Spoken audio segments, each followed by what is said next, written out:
வணக்கம். ஆகாஷ்வாணி புதுச்சேரி. செய்தி அறிக்கை வாசிப்பவர் நாராயணசாமி.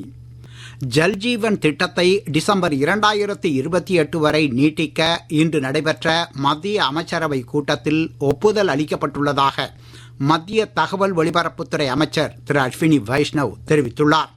புதுடில்லியில் செய்தியாளர்களிடம் பேசிய அவர், பிரதமர் திரு நரேந்திர மோடி தலைமையில் நடைபெற்ற இக்கூட்டத்தில் ஜல்ஜீவன் மிஷனை உள்கட்டமைப்பை உருவாக்கும் நிலையிலிருந்து சேவை வழங்கும் நிலைக்கு உயர்த்துவதற்கான முன்மொழிவிற்கும் ஒப்புதல் அளிக்கப்பட்டுள்ளதாக கூறினார். மேலும் தமிழ்நாட்டின் மதுரை விமான நிலையத்தை சர்வதேச விமான நிலையமாக அறிவிக்கவும் ஒப்புதல் அளிக்கப்பட்டுள்ளதாக தெரிவித்தார். கோவில் நகரமான மதுரை சுற்றுலா மற்றும் புனித யாத்திரையை ஊக்குவிப்பதில் முக்கிய பங்கு வகிக்கிறது என்றும், இந்த அறிவிப்பின் மூலம் தமிழகத்தின் தென்பகுதியில் வர்த்தகம் மற்றும் பொருளாதார வளர்ச்சி ஊக்கம் பெறும் என்றும் திரு அஸ்வினி வைஷ்ணவ் தெரிவித்தார். மேலும் பல்வேறு விரைவு சாலைகள் மற்றும் புதிய ரயில்வே திட்டங்கள் போன்றவற்றிற்கும் மத்திய அமைச்சரவை ஒப்புதல் அளித்துள்ளதாகவும் அவர் கூறினார். மத்திய கிராமப்புற மேம்பாட்டு அமைச்சகத்தின் செயல்பாடுகள் குறித்து மாநிலங்களவையில் இன்று விவாதம் நடைபெற்றது. விவாதத்தை தொடக்கி வைத்து பேசிய பிஜேபி உறுப்பினர் திரு லட்சுமணன், விபிஜி ராம்ஜி மசோதா கிராமப்புற மக்களின் வாழ்க்கையை மேம்படுத்தியுள்ளதாக தெரிவித்தார். இது மிகவும் வெளிப்படையான திட்டமாக இருப்பதற்கு அவர் தமது பாராட்டை தெரிவித்துக் கொண்டார். பிரதான் மந்திரி ஆவாஸ் யோஜனா கிராமின் திட்டத்தின் கீழ் ஏழைகளுக்கு உறுதியான வீடுகளை தந்தது மட்டுமல்லாமல் அவர்களுக்கு கண்ணியமான வாழ்க்கையையும் அரசு வழங்கியுள்ளது என்றார். விவாதத்தில் பங்கேற்று பேசிய காங்கிரஸ் உறுப்பினர் திருமதி ரஜினி பட்டேல், மத்திய பட்ஜெட்டில் கிராமப்புற மேம்பாட்டிற்கான ஒதுக்கீடு போதுமானதாக இல்லை என்று கூறினார். விவசாயிகள் பணவீக்கம் மற்றும் வேலையின்மை காரணமாக போராடி வருவதாகவும் அவர்களுக்கு அனைத்து உதவிகளையும் அரசு வழங்க வேண்டும் என்றும் தெரிவித்தார். மத்திய நிதியமைச்சர் திருமதி நிர்மலா சீதாராமன் இன்று புதுடில்லியில் புதிய வளர்ச்சி வங்கியின் தலைவர் திருமதி தில்மா ரூசஃபை சந்தித்து பேசினார்.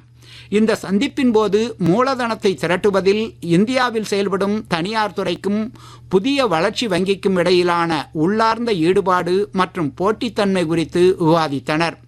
வளர்ந்து வரும் இந்தியாவின் பொருளாதாரத்திற்கு விக்சித் பாரத் ஒரு முக்கிய அடித்தளமாக இருக்கும் என்று திருமதி ரூசப் பாராட்டினார். மத்திய கல்வி அமைச்சகம் ஏக் பாரத் ஸ்ரேஷ்ட பாரத் முன்னெடுப்பின் கீழ் யுவ சங்கமம் நிகழ்ச்சியின் 6ஆம் கட்டத்திற்கான இணையவழி பதிவை தொடக்கியுள்ளது. 18 வயது முதல் 30 வயதிற்குட்பட்ட ஆர்வமுள்ள உயர்கல்வி நிறுவனங்களில் பயிலும் மாணவர்கள், NSS மற்றும் நேரு யுவகேந்திரா தன்னார்வலர்கள் மற்றும் இளம் தொழில் வல்லுநர்கள் ஆகியோர் விண்ணப்பிக்கலாம் என்று அறிவிக்கப்பட்டுள்ளது. EBSP, AICTE, India.org மற்றும் ekbharat.gov.in என்ற இணையதளங்கள் வழியாக விண்ணப்பிக்கலாம். யுவ சங்கமம் என்பது இந்திய அரசின் உயர்கல்வித்துறையின் முதன்மையான ஒரு இளைஞர் பரிமாற்ற திட்டமாகும். இது பல்வேறு மாநிலங்கள் மற்றும் யூனியன் பிரதேசங்களைச் சேர்ந்த இளம் குடிமக்களிடையே உணர்வுபூர்வமான இணைப்பை வலுப்படுத்துவதையும் பரஸ்பர புரிதலை வளர்ப்பதையும் நோக்கமாக கொண்டுள்ளது. அண்மையில் நடந்து முடிந்த ICC ஆண்கள் T20 உலகக்கோப்பையை இந்திய அணி வென்றதை அடுத்து இந்திய கிரிக்கெட் கட்டுப்பாட்டு வாரியம் 131 கோடி ரூபாய் ரொக்கப் பரிசை அறிவித்துள்ளது. இந்த பரிசுத் தொகை சூரியகுமார் யாதவ் தலைமையில் கோப்பையை வென்ற இந்திய அணியின் 15 வீரர்கள், பயிற்சி ஊழியர்கள் மற்றும் பிற ஊழியர்களுக்கு பகிர்ந்து அளிக்கப்படும் என்று BCCI செயலாளர் திரு தேவஜித் சைக்கியா தெரிவித்துள்ளார். தென்மேற்கு வங்கக்கடல் பகுதிகளில் மேல் நிலவும் வளிமண்டல மேலடுக்கு சுழற்சி காரணமாக அடுத்த 5 நாட்களுக்கு தமிழ்நாடு, புதுச்சேரி மற்றும் காரைக்காலில் வறண்ட வானிலையே நிலவும் என்று சென்னை வானிலை ஆய்வு மையம் தெரிவித்துள்ளது. மேலும் தென் தமிழக கடலோர பகுதிகளில் லேசான மழை பெய்ய வாய்ப்பு இருப்பதாகவும் தெரிவிக்கப்பட்டுள்ளது.